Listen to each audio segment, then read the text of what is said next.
No, noi, allora, buonasera a tutti, intanto grazie di essere intervenuti. Noi abbiamo deciso già un po' di mesi di incontrare, come facevamo prima dell'insediamento di questa amministrazione, un giro all'interno delle frazioni di quartieri, in questo caso per informare la cittadinanza su il quadro generale che si sta delineando rispetto alla crisi economica, alla finanziaria, alle ricadute che può avere, insomma, sulla nostra collettività.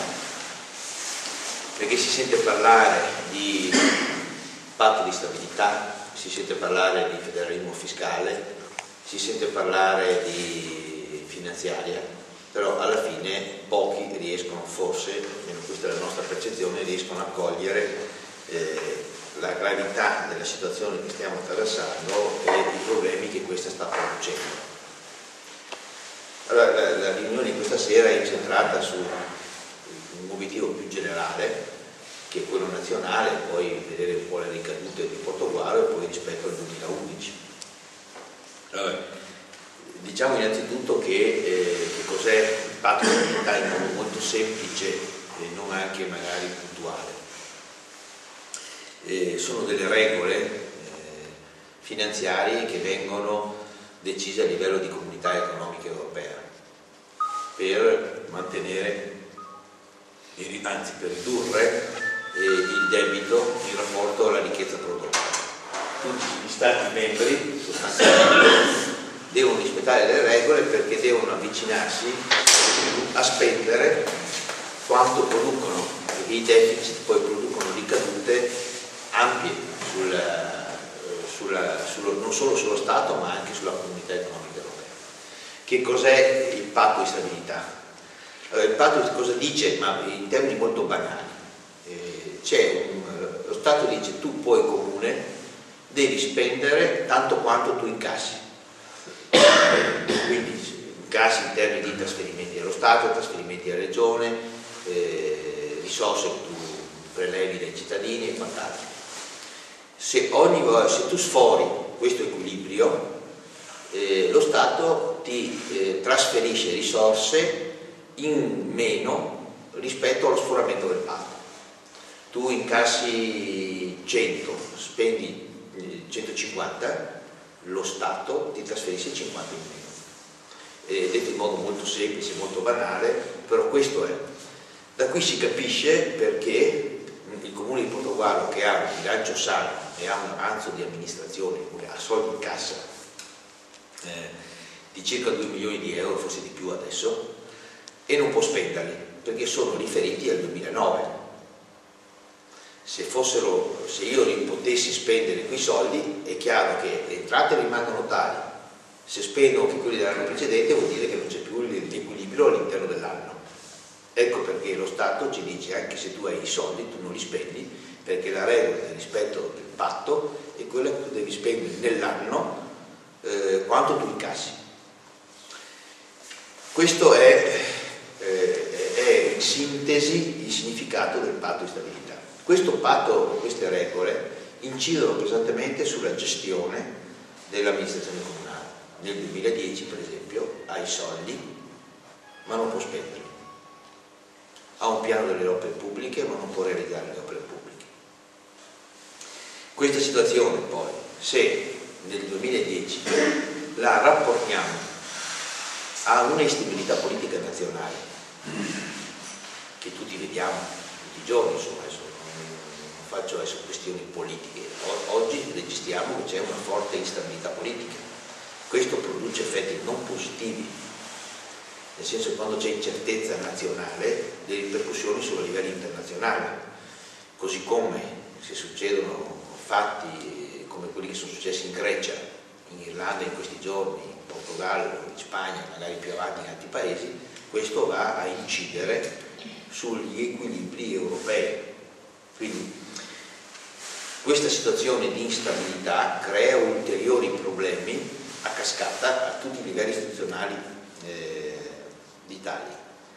Se ci mettiamo poi anche il fatto che Portogallo per un anno ha registrato un'instabilità dovute alle elezioni poi il commissariamento, poi nuove elezioni, è chiaro che anche questo aspetto si aggiunge alle altre situazioni negative e quindi produce tutta una serie di effetti negativi.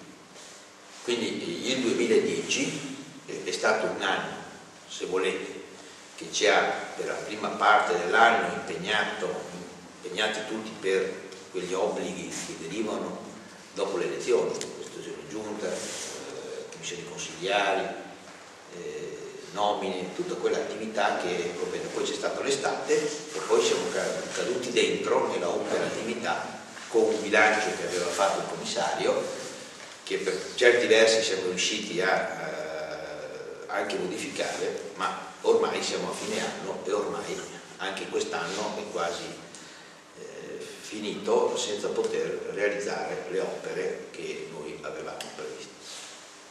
Questo per il 2010. La prospettiva del 2011 è ancora più pesante, nel senso che la finanziaria che è stata votata a luglio e che il governo si era impegnato col maxi emendamento votato l'altro giorno alla Camera e che adesso è al Senato, si era impegnato a ridare i soldi che aveva tolto agli enti locali, non si è verificato, un po' per effetto delle situazioni di crisi che stiamo vivendo, un po' per effetto degli allagamenti che sono venuti pochi giorni fa, insomma, quelli di Padova, Vicenza e Roma. I 300 milioni di euro sono un pacchetto dei 600 milioni di euro che doveva lo Stato trasferire ai comuni e che per la grossa parte non trasferisce più perché li aveva allocati lì. In più, per il 2011 il governo nazionale, per quanto riguarda il comune di Portogruaro, ha già previsto circa 635 mila euro in meno di trasferimenti. Siccome le tasse non si possono aumentare, ovviamente, noi dovremo fare il bilancio 2011 con 635 mila euro in meno, con 1 milione di euro in meno nel 2012 e con 1 milione di euro in meno nel 2013.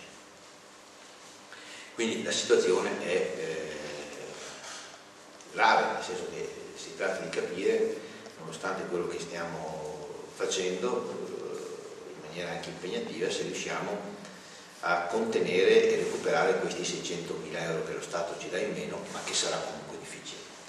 Stiamo cercando di, se voi vedete per esempio, faccio un esempio solo, il foglio informativo rispetto a quello precedente costa meno della metà e per la prima volta ha degli sponsor sull'ultima pagina. Anche questo è una scelta di contenimento delle spese, lo stiamo facendo sul riscaldamento, lo stiamo facendo sull'energia, lo stiamo facendo sul costo del lavoro. Peraltro la finanziaria del 2011 prevede che i comuni non possono assumere se non un quinto delle persone che vanno via. Quindi per poter assumere una persona in comune bisogna che 5 vadano via, o che si trasferiscono o che vanno in pensione o quant'altro.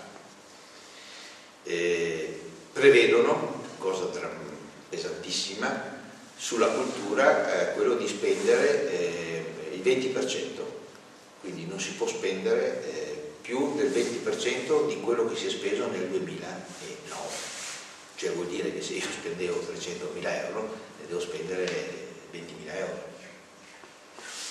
Questo è quello che è previsto. Noi su questo stiamo facendo come sintesi anche una battaglia, perché dovrebbe politica, perché il governo ci dovrebbe dire, perché sennò ci toglie autonomia, ci dovrebbe dire voi dovete risparmiare questi soldi, la scelta di dove tagliare, dove risparmiare la deve fare la comunità locale, la deve fare il singolo comune, perché ogni comune ha una sua, può darsi delle priorità e può anche definire quali sono i tagli dove farli. Quindi ci troviamo in una situazione abbastanza complessa e abbastanza difficile. C'è da aggiungere anche un'altra considerazione.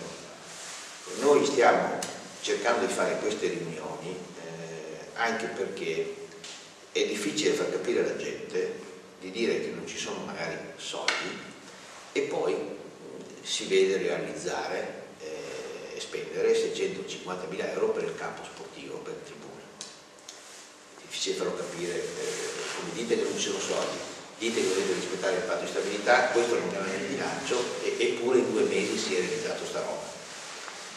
Allora, questo investimento si è realizzato con 300.000 euro da parte del governo, cioè della Camera, è dentro la finanziaria, 300.000 euro da parte della Regione e 40.000 euro circa, credo, da parte della provincia.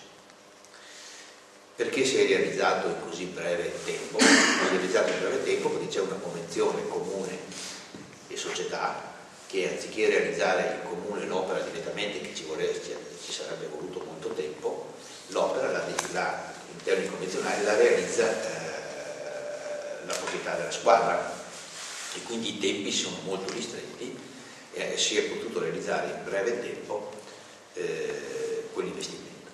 Quindi